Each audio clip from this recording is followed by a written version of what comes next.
The Selfish Path to Romance. Download Chapter 1 for free at drkenner.com and at amazon.com. Why should he lie? What's he got to gain? Attention, maybe. This is a quiet, frightened, insignificant old man who has been nothing all his life. Nobody knows him. Nobody quotes him. Nobody seeks his advice after 75 years. That's a very sad thing to mean nothing. A man like this needs to be quoted, to be listened to. Very important to him. And that's a desperate situation when you have someone who's older, doesn't have to be 75 years old, but who experiences themselves as older, and they have not achieved in life what they've wanted, either in romance or in career or in friendships or in hobbies or interests. They just haven't pursued it, and they've let themselves down. And then, in order to compensate for letting themselves down, they create a lie, or they fake something, or they do something to gain attention nationwide, as if they're the hero in some situation, or worse, it can go in the other direction. But that is called pseudo-self-esteem. They're pursuing not genuine self-esteem, quietly valuing yourself and doing things that better your mind, that better your character, but instead they're faking a character that they don't have. Now, that was a drop from 12 Angry Men, a fabulous movie, an older movie, but one that you don't want to miss. 12 Angry Men. A lot of famous people in it. Henry Fonda's one of them.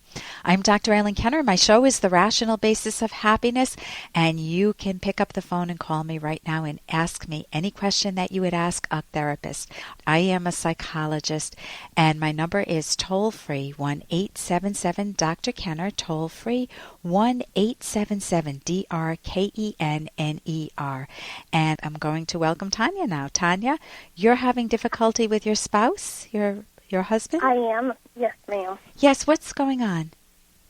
Well, I thought that in different times of our marriage that we were really happy, and then found out that he was lying to me over some different issues. And he says, of course, that's just to protect me, but I have a hard time trusting him, thinking, that he may lie at any time, and I won't know when he's going to do that, when I think things are okay. So basically, he was lying. How long have you been married? It'll be 6 years in November. 6 years. And you're thinking that things are hunky-dory, that things are going well, and then you get evidence that he lied. Did he lie about romance? Did he lie about finances? Did he lie about the kids or family? Or what's the name? Finances, as well as I caught him texting another woman that he said he was just helping her in her marriage. Okay, and that's called not just friends, huh? Hey, I'll help you in your marriage. And you start talking, and of course she's divulging not information about math or accounting. She's divulging information about her private, intimate life. Right. So go ahead. And then he wouldn't, he hid the fact that he texted her, but then I caught him. And he owned up to it? He did. Okay, and did you get the nature of the text? You're sure that he was flirting with her? I really don't know if he was texting her to, quote-unquote, help her, like he says, or if there were other issues behind it. Okay, but it's raised a big question mark. How can I best be of help to you, Tanya? Well, I have thought of leaving him. We do have 2 children together. However, I have a hard time wanting to stay in the relationship, knowing that in the future he may lie to me about whatever issue it is, and I'll have no idea until I find out about it. Okay. Just to settle your own mind, if you have this question, your anxiety about his potential lying is accurate. It's earned, meaning it's a signal from your own mind saying, hey, be on the lookout. He may not be telling you the truth. You can't go by his word anymore. And if he were a stranger in a convenience store, you walk away. What do you care? But if he is your chosen romantic partner for life, then it really, really matters. Everything should be transparent. The finances, he needs to share information with you. If he's flirting with another woman, if he's genuinely just helping another woman, if you found out she was an 85-year-old woman who was having problems in the marriage, you just laughed. Why? Yeah, she's about 50, and that's a little, that is older, but they've worked together for years and years. Yeah, so it's not giving you a settled feeling. And No. he lied about the texting. So even if it was all above board, even if she's an older woman who, I'm saying older, I'm in that age range. Okay, guilty as charged. But even if how old is he? He's in his 30s or what? Yes, he's 33. Okay, I know, but that can happen though. So even if he is older, if I talk to somebody, I go home and tell my husband. Meaning I keep everything out in the open. Right. And not in therapy, obviously, but if it's in a relationship and I've talked to my sister about something that I think I need to share with my husband, I share it right away. If a guy flirts with me, guess who I share it with? Sure. My husband. Yeah. Because it totally builds trust. It's like, I'm not going to play around with this type of thing. And it's the same with you. So what can you do from this point on? Well, the burden is not in your court. The burden is in his court. And there is a book that could help you. It's a book. Okay. It's actually a book about affairs, but the theme is how do you build how do you rebuild trust? When a partner's been unfaithful. Now, he hasn't been unfaithful, but the methods of rebuilding trust are important. He can't just say, oh, just get over it, it's not a big deal.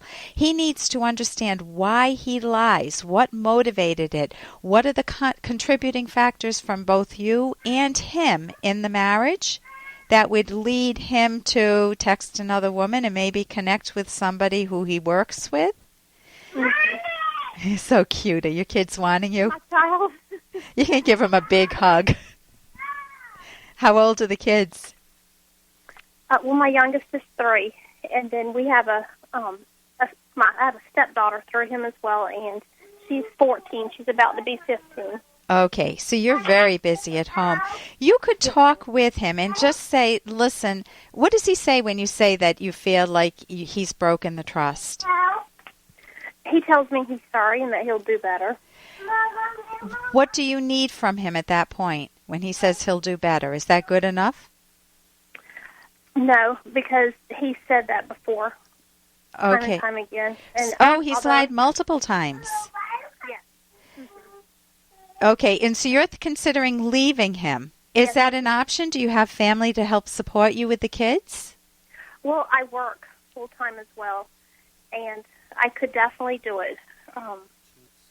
To me, it seems like it would be stupid to stay in a relationship where you know from past experiences that he'll do the same thing over again no matter what he says. Tanya, given that you're at that stage, it would be great if you could sit down with paper and figure out what's going through my mind. What are the reasons? What's my best argument to myself for leaving the relationship? What are the repercussions with the kids? What's the best argument for staying? What would need to change? You can see if he'd be willing to go into counseling. I will recommend cognitive therapy. In a moment, I'll give the web address for that, or you can go to my website, drkenner.com. You could go there just for yourself to help you guide you through the decision of whether or not to stay with him. The book was how to after the affair, but if he hasn't had an affair, it may seem like an odd book to read. So you could take a look at it. It's how to rebuild trust between couples, and the methods are pretty good. But it may not completely apply if he hasn't had an emotional affair, at least. But he has been lying, and that is a relationship breaker. And so you have a right to leave, and the burden is on him to repair that. So listen, if you want to hang on, I'll talk with you for a minute after the break. Okay. And I'm Dr. Ellen Kenner. And do you know someone who keeps themselves unhappy with depressing thoughts? And that's an odd way to frame it. Who keeps themselves unhappy with depressing thoughts? Maybe it's you. Maybe you think, oh, no one likes me, or I do everything wrong, or I'm totally unlovable. Wouldn't it be great if you knew how to deal with the thoughts that are keeping you down in the dumps? When we return, I will be talking with Dr. Judy Beck, who's the director of the Beck Institute for Cognitive Therapy and Research, and their website is academyofct.org. We will demonstrate ways how to deal with using cognitive therapy. Here's an excerpt from The Selfish Path to Romance, the Serious Romance Guidebook by clinical psychologist Dr. Ellen Kenner and co-author Dr. Edwin Locke. How do you make yourself worthy? Genuine self-esteem comes from relying on your power to think. Here are some examples of what this means. Thinking about the long-range consequences of your actions, not just about the short range. Are you thinking about plans for retirement, the health consequences of your lifestyle? Making firm decisions about your life rather than drifting aimlessly. Do you think about finding a job that you really enjoy? Choosing your own values rather than thoughtlessly copying what others seek. Do you copy your parents' or peers' values without thinking, or do you choose your own? You can download Chapter 1 for free by going to drkenner.com, and you can buy The Selfish Path to Romance at amazon.com.